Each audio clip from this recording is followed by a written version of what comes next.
Helena is a 20-year-old astronaut who has lived almost her entire life in a spaceship named Orbiter 9. Because of factors like overpopulation, global warming, and a toxic environment, scientists on Earth have sent her on a mission to the supposed habitable planet Celeste. It is believed that it will take her more than 20 years to reach the planet. Initially, an infant Helena was brought to the spaceship by her parents, and they raised her there. However, 3 years back, a malfunction in the system caused the Orbiter 9's oxygen supply to deplete at a rapid rate. Hence, her parents took the tough decision to commit the unthinkable so that their daughter could have enough oxygen to reach the nearest outpost. In this way, Helena has spent the last 3 years alone on the spaceship. Her daily routine consists of watering her veggies, exercising, checking her health status, and reminiscing about her parents. By this time, she has even started having difficulties in breathing, as the oxygen supply is almost up. One day, the alarm in the spaceship starts blaring, and this worries Helena, as it is the first time she has experienced such an event. She immediately heads over to the control room to inspect, and finds out that a shuttle has adjoined her spaceship. It turns out that her distress call has finally been answered. Helena rushes to the entrance, and when the door opens, an engineer named Alex enters. She is equally stunned and happy to see him, as it has been 3 years since her last interaction with someone. Alex introduces himself, and proceeds to examine the oxygen system, but Helena can't take her eyes off of him, possibly because she has never seen a man her age before. A few hours later, as Alex is busy with the repairs, Helena invites him for dinner, to which he agrees. Later, during dinner, Helena keeps asking a lot of questions, but for some reason, Alex is cold. He simply mentions that he has to finish his work and return to his outpost. Alex is a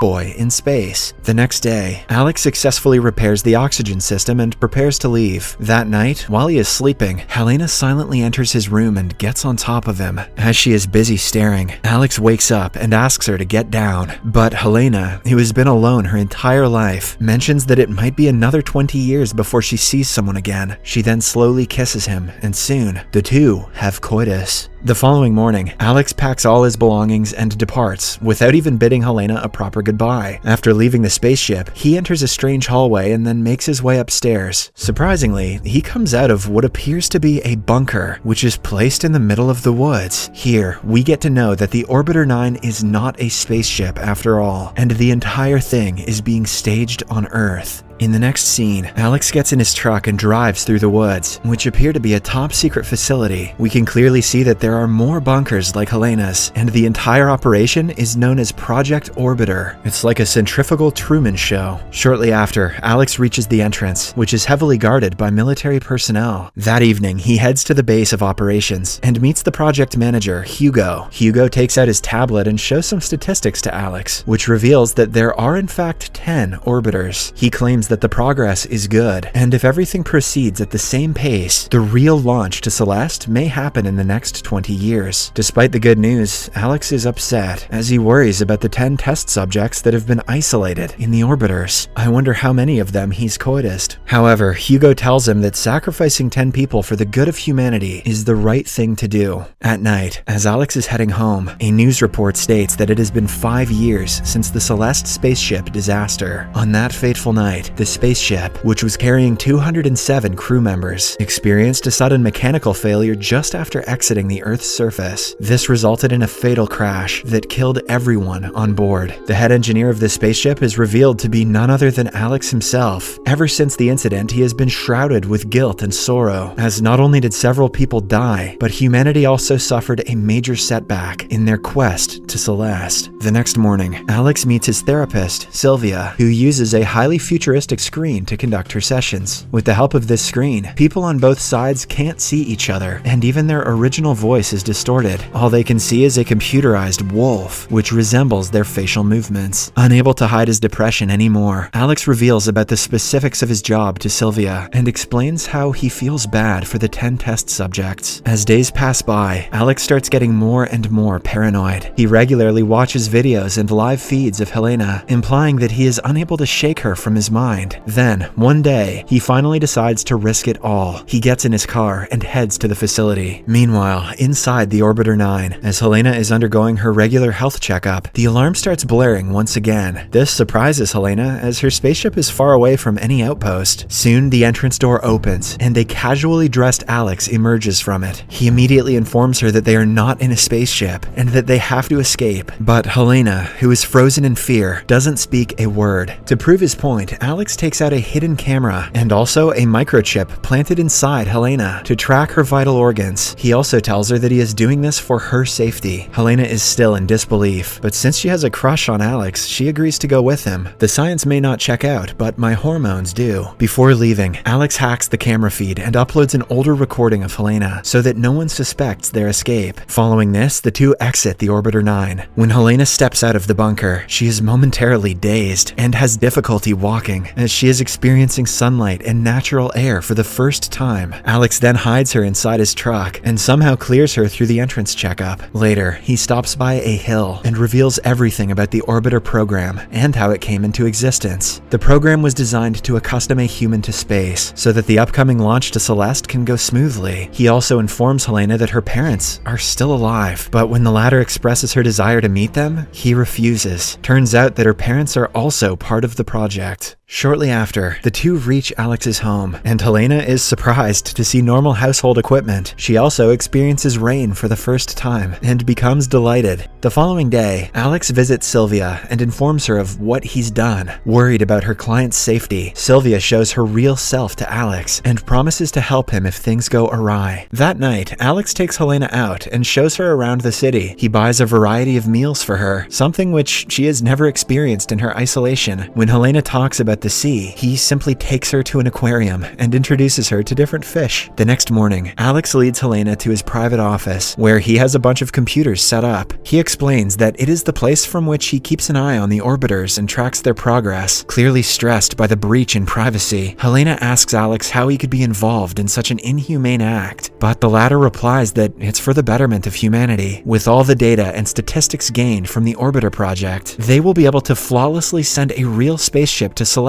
in the coming years. In the next scene, Alex takes Helena to a nightclub and introduces her to his friends. One of them is Dr. Shao, a well-known physician. He asks Helena about her hometown, but before she can reply, Alex makes up an excuse and diverts the topic. He wants to keep Helena's identity a secret at any cost. After a while, the group talks about the implications of the Orbiter program and how it can help humanity in the long run. Alex believes that the progress is good, but Dr. Shao asserts that instead of finding a new planet, people should focus on making Earth a better place. One day, Alex notices some rashes on Helena's back and takes her to his friend, Dr. Shao. After examining Helena on the surface, Shao reveals that her skin is very sensitive, as if she has never been out in the sun. He then sends her for a thorough checkup and interrogates Alex about her true identity. Shao suspects that she has something to do with the Orbiter program, and Alex finally reveals everything. That evening, while Alex is away, Helena enters his room and starts going through his files. In one of these files, she finds out something shocking. It turns out that she is not an offspring after all, but actually a clone.